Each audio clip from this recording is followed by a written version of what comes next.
Hoy, mga burikat na baho bilat. Akala siguro ng mga animal na to na tapos na ang lahat ano? Pwes, nagkakamali kayo. Hindi porket nawala na yung Facebook ko, ay titigil na ako.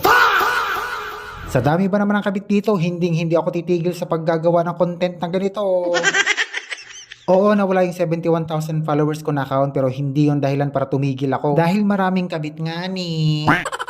At marami pa akong basher na kailangan painitin ang ulo. O baka may mag-comment na naman dyan at sabihin, "Huwag mo silang pakialaman, buhay nila yan." Ulul, sabihin mo yan sa sanggol. Kayong mga konsentidor, kayo dapat ang mga binibitin pati warik. Sabi? Sabi daw.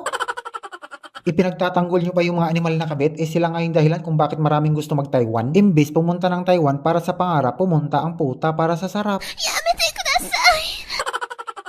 Kaya kung sa tingin mo, hahayaan ko kayo sa mga kalokohan nyo, fuck you. Oo, buhay nyo yan. Kung gusto nyo sirain, sirain nyo yan. Tapos pag nahuli kayo ng asawa, sila pa yung masama. Ang galing. Kaya kapag naging senador ako, gagawa talaga ako ng batas. Libreng saksak sa mga kabit kahit wag na libre bigas.